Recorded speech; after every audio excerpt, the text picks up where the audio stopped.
ಮಾಲಾ, ಶೀಲಾ ಆಂಟಿಯರು. ಸುನೀಲ್ ಅವನ ತಂದೆ ತಾಯಿಗೆ ಒಬ್ಬನೇ ಮಗ. ಅವನು ಈಗ 10ನೆಯ ತರಗತಿ ಓದುತ್ತಿದ್ದ. ಓದಿನಲ್ಲಿ ಬುದ್ಧಿವಂತ.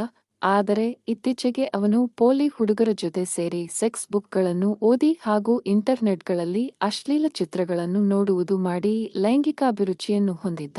ಇದರಿಂದ ಆತ ಮನೆಗೆ ಯಾರಾದರೂ ಹುಡುಗಿಯರು ಇಲ್ಲ ಹೆಂಗಸರು ಬಂದರೆ ಅವರ ಮೊಲೆಗಳ ಮೇಲೆ ಕಣ್ಣು ಹಾಕುತ್ತಿದ್ದ. ಸಮಯ ಸಿಕ್ಕರೆ ಅವರ ಮೆತ್ತನೆಯ ಮೊಲೆ ಅಥವಾ ಕುಂಡೆಗಳನ್ನು ಸವರುತ್ತಿದ್ದ. ಚಿಕ್ಕ ಹುಡುಗನೆಂದು ಯಾರೂ ಅವನಿಗೆ ಅಭ್ಯಂತರ ಹೇಳುತ್ತಿರಲಿಲ್ಲ. ಹೀಗಾಗಿ ಸುನೀಲ್ ಹೆಚ್ಚಾಗಿ ಅವರ ಮನೆಯಲ್ಲಿ ಇರುತ್ತಿದ್ದ. ಆಂಟಿ ಬಂದ ವಿಷಯ ಅವನ ತಾಯಿ ಹೇಳಿದ ಕೂಡಲೇ ಆತ ಅವರ ಮನೆಗೆ ಓಡಿದ. ಹೋದವನೇ ಆಂಟಿಯನ್ನು ಮಾತನಾಡಿಸಿದಾಗ, ಆಂಟಿ ಏನೋ ಅನಿಲ್ ಎಷ್ಟು ಬೆಳೆದು ಬಿಟ್ಟಿದೀಯ, ನಿನ್ನ ಮೀಸೆ ಬೇರೆ ಚಿಗುರುತ್ತಾ ಇದೆ ಎಂದು ಅವನನ್ನು ಅಪ್ಪಿಕೊಂಡರು. ಆಗ ಅನಿಲ್ ನಾಚಿಕೆಯಿಂದ ಮಗು ಎಲ್ಲಿ ಎಂದು ಕೇಳಿದ. ಆಗ ಅವರು ಈಗ ಮಲಗಿದೆ ಎಂದು ಅವನ ಶಾಲೆಯ ಪಠ್ಯದ ಬಗ್ಗೆ ಕೇಳಿದರು. ನಂತರ ಅದು ಇದು ಕೇಳುತ್ತಾ ಇರುವಾಗ ಪಾಪು ಎದ್ದು ಅಳಲು ಆರಂಭಿಸಿತು. ಆಗ ಇಬ್ಬರು ಒಳ ಹೋಗಿ ಆಂಟಿ ಮಗುವನ್ನು ತೆಗೆದುಕೊಂಡು ಅನಿಲನಿಗೆ ತೋರಿಸಿದರು. ಆಗ ಮಗು ಜೋರಾಗಿ ಅಳತೊಡಗಿತು. ಆಂಟಿ ಆಗ ಮಗುಗೆ ಹಸಿವಾಗಿದೆ, ಹಾಲು ಕುಡಿಸಿದ ಮೇಲೆ ಅದರ ಜೊತೆ ಆಡುವೆಯಂತೆ ಎಂದು ಸೆರಗು ಮರೆಯಾಗಿಸಿ ಕುಪ್ಪಸದಿಂದ ಒಂದು ಮೊಲೆಯನ್ನು ಹೊರತೆಗೆದು ಮಗುವಿನ ಬಾಯಿಗೆ ಇಟ್ಟರು. ಆಗ ಅನಿಲನಿಗೆ ಆಂಟಿಯ ಸೆರಗಿನ ಮರೆಯಿಂದ ಕೆಂಪು ತೊಟ್ಟಿನ ಮೊಲೆಯನ್ನು ನೋಡಿ ಅವನ ತುಣ್ಣೆ ನಿಗುರಿ ಮೈ ಜುಮ್ಮೆನಿಸಿತು. ಅದಕ್ಕೆ ಅನಿಲ್ ಅದನ್ನೇ ಬಿಟ್ಟ ಕಣ್ಣಿನಿಂದ ನೋಡುತ್ತಿದ್ದಾಗ, ಆಂಟಿ ಏನೋ ಹಾಗೆ ನೋಡುತ್ತಿದ್ದೀಯಾ, ಯಾವತ್ತೂ ಮಗು ಮೊಲೆ ಹಾಲು ಕುಡಿಯುವುದು ನೋಡಲಿಲ್ವಾ ಎಂದರು. ಸುನೀಲ್ ಅದಕ್ಕೆ ನಾಚಿಕೆಯಿಂದ ಇಲ್ಲ ಆಂಟಿ ಎಂದು ಹೇಳಿದಾಗ, ಆಂಟಿ ಈಗ ನೀನು ಪೋಲಿಯಾಗ್ತಾ ಇದ್ದೀಯಾ ಎಂದು ಇನ್ನೊಂದು ಮೊಲೆಯನ್ನು ತೆಗೆದು ಮಗುವಿನ ಬಾಯಿಗಿಟ್ಟರು. ಆಗ ಆಂಟಿಯ ಮೊಲೆ ನೋಡಿ ಸುನೀಲ್ನಿಗೆ ಇನ್ನಷ್ಟು ನಿಗುರಿತು. ನಂತರ ಮಗುವಿನ ಜೊತೆ ಆಟವಾಡುತ್ತಿದ್ದಾಗ ಅಂಕಲ್ ಆಫೀಸಿನಿಂದ ಬಂದು ತನಗೆ ಅರ್ಜೆಂಟ್ ಕೆಲಸದ ಮೇಲೆ ಹೆಡ್ ಆಫೀಸಿಗೆ ಹೋಗಬೇಕಾಗಿದೆ ಎಂದು ಸುನೀಲ್ನಿಗೆ ರಾತ್ರಿ ಆಂಟಿಯ ಜೊತೆ ಮಲಗಿಕೋ ಎಂದು ಹೇಳಿದರು. ಸರಿ ಎಂದು ಸುನೀಲ್ ತಾನು ಮನೆಯಲ್ಲಿ ಹೇಳಿ ಬರುತ್ತೇನೆಂದು ಹೊರಟ.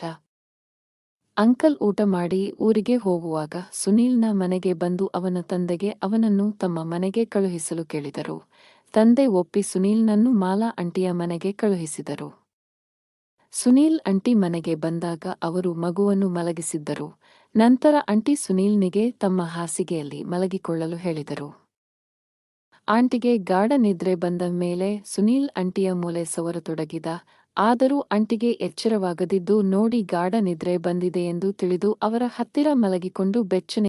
ಆಗ ಅದರ ಕಾಟ ತಡೆಯಲಾರದೆ ತುಣ್ಣೆಯನ್ನು ಚಡ್ಡಿಯಿಂದ ಹೊರತೆಗೆದು ಆಂಟಿಯ ಸೀರೆಯ ಮೇಲಿಂದಲೇ ಅವರ ತುಲ್ಲಿಗೆ ಒತ್ತಿ ಹಿಡಿದ. ಬೆಳಗ್ಗೆ ಆಂಟಿ ಎದ್ದಾಗ ಸುನೀಲ್ನ ಕೈ ತನ್ನ ಮೂಲೆ ಮೇಲೆ ಮತ್ತು ತುಣ್ಣೆ ತನ್ನ ತುಲ್ಲಿನ ಹತ್ತಿರ ನೋಡಿ ಪರವಾಗಿಲ್ಲ, ಇವನು ಚಿಕ್ಕವನಾದರೂ ಇವನ ತುಣ್ಣೆ ತನ್ನ ಗಂಡನಿಗಿಂತ ದೊಡ್ಡದು ಹಾಗೂ ಗಡುಸಾಗಿದೆ. ಇವನಿಂದ ಕೇಯಿಸಿಕೊಂಡರೆ ಮಜಾ ಗ್ಯಾರಂಟಿ ಎಂದುಕೊಂಡು ಆದರೂ ಅವನಿಗೆ ಸ್ವಲ್ಪ ಗಾಬರಿ ಪಡಿಸಿ ಅವನಿಂದ ಮಜಾ ಮಾಡಿಸಿಕೊಳ್ಳಬೇಕೆಂದು ಅನಿಲನಿಗೆ ಏನೋ ಇದು ನಿನ್ನ ಅಂಟಿನ ಕೆತ್ತಿಯ ನಿನ್ನ ಅಮ್ಮನಿಗೆ ಹೇಳ್ತೀನಿ ಎಂದಾಗ ಗಾಬರಿಯಿಂದ ಬೇಡ ನಂದು ತಪ್ಪಾಯಿತು, ಇನ್ನು ಮೇಲೆ ಮಾಡಲ್ಲ ಅಂದನು. ಆಂಟಿ ಒಳಗೊಳಗೆ ನಗುತ್ತಾ ಸರಿ ಈಗ ಶಾಲೆಗೆ ಹೋಗಿ ಸಾಯಂಕಾಲ ಬಾ ಎಂದು ಅವನನ್ನು ಕಳುಹಿಸಿದರು. ಸಾಯಂಕಾಲ ಅನಿಲ್ ಸ್ಕೂಲಿಂದ ಮನೆಗೆ ಬಂದಾಗ ಆಂಟಿ ಅವನ ಮನೆಯಲ್ಲಿ ಇದ್ದು ಅವನ ತಾಯಿಯ ಜೊತೆ ಮಾತನಾಡುತ್ತಿದ್ದರು. ಆಗ ಅವನಿಗೆ ಗಾಬರಿಯಾಗಿ ಆಂಟಿಯಲ್ಲಿ ರಾತ್ರಿಯ ಘಟನೆ ಅಮ್ಮನಿಗೆ ಹೇಳಿದರೋ ಎಂದು ಗಾಬರಿಯಿಂದ ನೋಡುತ್ತಿದ್ದರೆ ಆಂಟಿ ನಗುತ್ತಾ ಅವನನ್ನು ನೋಡಿ ಬಾರೋ ಮನೆಗೆ ಮಗು ಜೊತೆ ಆಡುವಿಯಂತೆ ಎಂದಾಗ ಆಂಟಿ ಬೈಯಬಹುದೆಂದು ತಾನು ತಿಂಡಿ ಹಾಲು ಮುಗಿಸಿ ನಂತರ ಬರುತ್ತೇನೆ ಎಂದ. ಆಂಟಿ ಪರವಾಗಿಲ್ಲ, ಹಾಲು ತಿಂಡಿ ನಮ್ಮ ಮನೆಯಲ್ಲಿ ಕೊಡುತ್ತೇನೆ ಬಾರೋ ಎಂದು ಕರೆದುಕೊಂಡು ಬಂದರು. ಒಳಗೆ ಬಂದವರೇ ಬಾಗಿಲ ಬೋಲ್ಟ್ ಹಾಕಿ ಬಂದು ಅನಿಲ್ನ ಎದುರು ಕುಳಿತು ಸೆರಗನ್ನು ಮರೆ ಮಾಡದೆ ಕುಪ್ಪಸದಿಂದ ಮೊಲೆ ತೆಗೆದು ಮಗುವಿಗೆ ಹಾಲು ಕುಡಿಸಲಾರಂಭಿಸಿದರು. ಹೀಗೆ ಅನಿಲನಿಗೆ ತಮ್ಮ 2 ಮೊಲೆಯನ್ನು ತೋರಿಸಿ ಅವನನ್ನು ಬೆರಗಾಗಿಸಿ ತಾವು ಒಳಗೊಳಗೆ ನಗುತ್ತಿದ್ದರು. ಅನಿಲ ಆಂಟಿಯ ಕೆಂಪಾದ ದೊಡ್ಡ ಮೊಲೆಯನ್ನು ನೋಡುತ್ತಾ ತನ್ನ ತುಣ್ಣೆಯನ್ನು ಹಿಸುಕುತ್ತಿದ್ದ. ನಂತರ ಆಂಟಿ ಅದನ್ನು ನೋಡಿದ್ರೂ ಏನು ಹೇಳದೆ ನಿಧಾನವಾಗಿ ತಮ್ಮ ಮೊಲೆಯನ್ನು ಕುಪ್ಪಸದೊಳಗೆ ಹಾಕಿಕೊಂಡು ಅನಿಲನಿಗೆ ಮಗುವನ್ನು ಕೊಟ್ಟು ಮಗುನ ಅಡಿಸುತ್ತೀರಾ ಇರು, ನಾನು ಅಡುಗೆಗೆ ರೆಡಿ ಮಾಡುತ್ತೇನೆ ಎಂದು ಹೋದರು. ಸುಮಾರು ಹೊತ್ತು ಅನಿಲ್ ಅಡಿಸಿದ ಮೇಲೆ ಮಗು ಪುನಃ ಅಳತೊಡಗಿತು. ಆಗ ಅನಿಲ್ ಅದನ್ನು ಅಡಿಗೆ ಮನೆಗೆ ಕೆರೆದುಕೊಂಡು ಹೋದ. ಆಗ ಮಾಲಾ ಆಂಟಿ ಚಪಾತಿಗಾಗಿ ಹಿಟ್ಟು ಕಲಿಸುತ್ತಿದ್ದರು. ಅವರ ಕೈಯೆಲ್ಲ ಹಿಟ್ಟುಮಯವಾಗಿತ್ತು. ಆಗ ಆಂಟಿಲೋ ಅನಿಲ, ನನ್ನ ಕೈಯೆಲ್ಲ ಹಿಟ್ಟಾಗಿದೆ, ನೀನೇ ಬ್ಲೌಸ್ ಬಿಚ್ಚಿ ಮೊಲೆಯನ್ನು ಮಗುವಿನ ಬಾಯಿಗೆ ಕೊಡೋ ಪ್ಲೀಜ್ ಎಂದರು.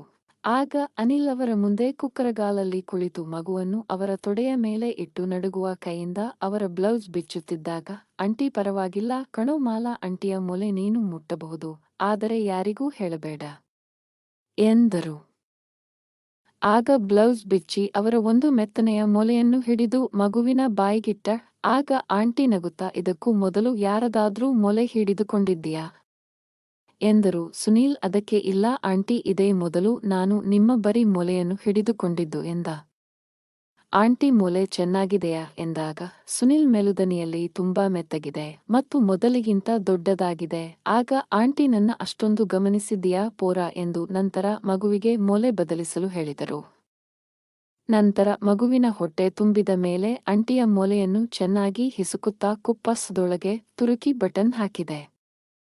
ನಂತರ ಆಂಟಿ, ನಾನು ನಿಮ್ಮನ್ನು ಬೆತ್ತಲೆಯಾಗಿ ನೋಡಬೇಕು, ಬೆತ್ತಲೆ ಮಾಡಲಾ ಎಂದಾಗ ಮಾಲಾ ಆಂಟಿ ಸುನಿಲನಿಗೆ, ಆಯ್ತು, ಆದರೆ ನಾವಿಬ್ಬರೇ ಇರುವಾಗ ನೀನು ನನ್ನನ್ನು ಆಂಟಿ ಎನ್ನದೆ ಮಾಲಾ, ಹೋಗೆ ಬಾರೆ ಎಂದು ಕರೆ ಎಂದಾಗ ಸುನಿಲ್ ಆಂಟಿಗೆ, ಮಾಲು ಎಲ್ಲಿ ನಿನ್ನ ತುಲ್ಲು ಎಂದಾಗ ಆಂಟಿ ಅವನನ್ನು ಬರಸೆಳೆದು ಅಪ್ಪಿಕೊಂಡು, ಏನೋ ಪೋಲಿ, ಅಷ್ಟೊಂದು ಆತುರನಾ ನನ್ನ ತುಲ್ಲು ನೋಡೋಕೆ, ನನಗೆ ನಾಚಿಕೆ, ಸರಿ ನೀನೇ ನನ್ನ ಒಂದೊಂದೇ ಬಟ್ಟೆ ಬಿಚ್ಚು ಎಂದು ಅವನ ಮುಂದೆ ನಿಂತರು. ಸುನಿಲ್ ಮಾಲಾಳ ಸೀರೆ, ಕುಪ್ಪಸ, ಲಂಗ ತೆಗೆದು ಅವಳ ಕೆಂಪು ಕಾಚಾವನ್ನು ನಿಧಾನವಾಗಿ ತೆಗೆದ. ಈಗ ಮಾಲಾ ಸುನಿಲನಿಗೆ ನಗ್ನದೇವತೆಯಾಗಿದ್ದಳು. ಸುನಿಲ ಅವಳ ನಗ್ನ ಸೌಂದರ್ಯವನ್ನು ಕಣ್ತುಂಬ ನೋಡುತ್ತಾ ತನ್ನ ಬಟ್ಟೆಯನ್ನೆಲ್ಲ ತೆಗೆದ. ಆಗ ಮಾಲಾ ಸುನಿಲನನ್ನು ತಬ್ಬಿಕೊಂಡು ತನ್ನ ಮೊಲೆಯನ್ನು ಸುನಿಲ್ನ ಬಾಯಿಗೆ ತುರುಕಿ ಹಾಲನ್ನು ಚೀಪಲು ಹೇಳಿದಳು.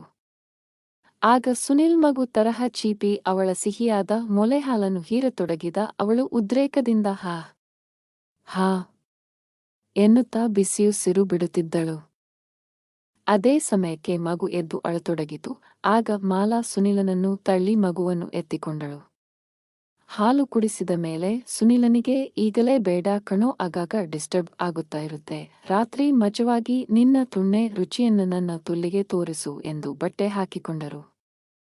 ಅನಿಲನಿಗೂ ನಿರಾಶೆಯಾದರೂ ರಾತ್ರಿಗೆ ಕೆಲವೇ ಗಂಟೆಗಳಿವೆ ಎನ್ನುತ್ತಾ ಮಾಲಾಳ ಪಕ್ಕ ಕುಳಿತು ಅವರ ಬಟ್ಟೆಯ ಮೇಲಿಂದಲೇ ಅವರ ಮೆತ್ತನೆಯ ಮೊಲೆ, ಹೊಟ್ಟೆ, ತೊಡೆಯನ್ನು ಮಸಾಜ್ ಮಾಡತೊಡಗಿದ. ಅವರು ನಗುತ್ತಾ ಅವನ ತುಣ್ಣೆಯನ್ನು ನೇವರಿಸತೊಡಗಿದರು. ನಂತರ ಅವನು ಮನೆಗೆ ಹೋಗಿ ರಾತ್ರಿ ಮಾಲಾಳ ಮನೆಗೆ ಬಂದಾಗ ಮಾಲಾ ಸುನಿಲನನ್ನು ಒಳಕರೆದು ಬಾಗಿಲ ಬೋಲ್ಟ್ ಹಾಕಿದಳು. ಆಗ ಸುನಿಲ್ ಅವಳನ್ನು ಮೇಲೆ ಎತ್ತಿ ಗಟ್ಟಿಯಾಗಿ ತಬ್ಬಿಕೊಂಡು, ಮಾಲು, ಈಗ ನಿನ್ನ ಬಿಡಲ್ಲ ಕಣೆ, ನಂಗೆ ನಿನ್ ತುಲ್ಲು ಬೇಕು ಕಣೆ ಅಂತ ಅವಳನ್ನು ರೂಮಿಗೆ ತಂದು ಅವಳನ್ನು ಬೆತ್ತಲೆ ಮಾಡಿ ಹಾಸಿಗೆಯ ಮೇಲೆ ಮಲಗಿಸಿದ. ಅವಳು ಅಂಗಾತ ಮಲಗಿ ಕಾಲನ್ನು ಅಗಲಿಸಿದಳು. ಸ್ಪಷ್ಟವಾಗಿ ಕಾಣುತ್ತಿದೆ ಅವಳ ತುಲ್ಲು. ತುಲ್ಲಿನ ಬಾಗಿಲು ತೆರೆದಿದೆ.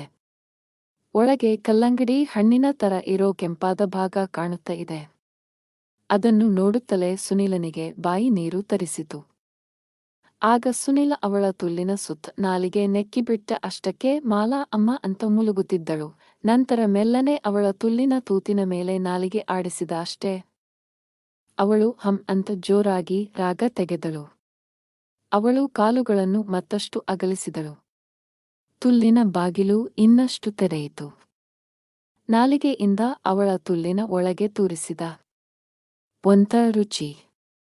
ಹಂತ ಹಂತವಾಗಿ ಅವಳ ತುಲ್ಲಿನ ಒಳಗೆಲ್ಲ ನಾಲಿಗೆ ಆಡಿಸುತ್ತಾ ಕೊನೆಗೆ ಬಾಯಿಯನ್ನೇ ಹಾಕಿ ಬಿಟ್ಟ. ಅವಳು ಒಂದೇ ಸಲ ಅಮ್ಮ ಅಂತ ಅವನ ತಲೆಯನ್ನು ಹಿಡಿದು ಸೊಂಟವನ್ನು ಎತ್ತಿ ಇನ್ನೂ ಒತ್ತಿಕೊಂಡಳು. ಅನಿಲನಿಗೆ ಉಸಿರಾಡಲು ಆಗದಂತೆ ಅದುಮಿಕೊಂಡಳು. ಮುಖದಿಂದ ಅವಳ ತುಲ್ಲಿನ ಮೇಲೆಲ್ಲ ಉಜ್ಜಾಡಿದ. ಅಷ್ಟಕ್ಕೆ ಅವಳು ರಸ ಸುರಿಸಿದಳು. ಅನಿಲ್ ಅದನ್ನೆಲ್ಲ ನೆಕ್ಕಿ ಕ್ಲೀನ್ ಮಾಡಿದ. ಆದರೂ ಅವಳನ್ನು ಬಿಡಲಿಲ್ಲ. ಮತ್ತೆ ಮತ್ತೆ ನಾಲಿಗೆ ತೂರಿಸಿ ಸುಮಾರು 20 ನಿಮಿಷ ಅವಳ ತುಲ್ಲನ್ನು ನೆಕ್ಕಿ ಕಚ್ಚಿ ಚಪ್ಪರಿಸಿಬಿಟ್ಟ. ಅಷ್ಟರಲ್ಲಿ ಇನ್ನೊಂದು ಸಲ ರಸ ಸುರಿಸಿದ್ದಳು.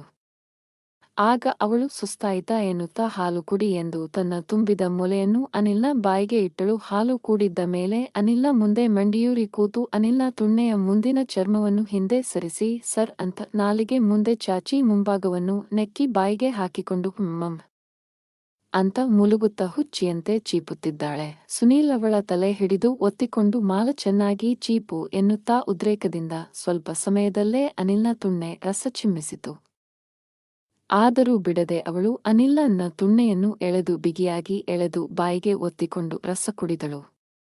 ಆಗ ಅವಳಿಗೆ ತಡೆಯಲು ಆಗಲಿಲ್ಲ. ನನ್ನ ತಲೆ ಕೂದಲುಗಳನ್ನು ಹಿಡಿದು ಎಳೆಯುತ್ತಿದ್ದಳು. ಆಗ ಮಾಲಾಳಿಗೆ ಉದ್ರೇಕದಿಂದ ಲೋ ಪ್ಲೀಸ್ ಕಣೋ ಬೇಗ ಕೆದ್ದು ಬಿಡೋ ಅಂತ ಕೂಗಿಕೊಂಡಳು. ಆಗ ಸುನೀಲ ತನ್ನ ನಿಗುರಿದ ತುಣ್ಣೆಯನ್ನು ಮಾಲಾಳ ತುಲ್ಲೆನ ಬಾಗಿಲಿನ ಹತ್ತಿರ ತಂದ. ಅವಳು ಅದರ ಭಾರಿ ಗಾತ್ರವನ್ನು ನೋಡಿ ಅಂತ ಸೊಂಟ ಅಲ್ಲಾಡಿಸಿದಳು. ಆಗ ಸುನೀಲ್ನ ತುಣ್ಣೆ ಸೆಟೆದು ನಿಂತು ಮಾಲಾಳ ತುಲ್ಲನ್ನು ಸೀಳಿ ಮುಂದೆ ನುಗ್ಗಿತು. ಸುನೀಲನ ರಭಸಕ್ಕೆ ಅವಳು ಆಹಾ ಅಂತ ಕೂಗಿಕೊಂಡಳು. ಆಗ ಮಾಲಾ ಸುನೀಲ ಏನ್ ತುಣ್ಣೆನೋ ನಿಂದು ಒಳ್ಳೆ ಹಾರೆಯಂತಿದೆ, ಇನ್ನು ಚೆನ್ನಾಗಿ ಕೆಯ್ಯೋ ಬಿಡಬೇಡ ಕಣೋ ಅಂತ ಅಪ್ಪಿಕೊಂಡು ಏದುಸಿರು ಬಿಡುತ್ತಿದ್ದಳು.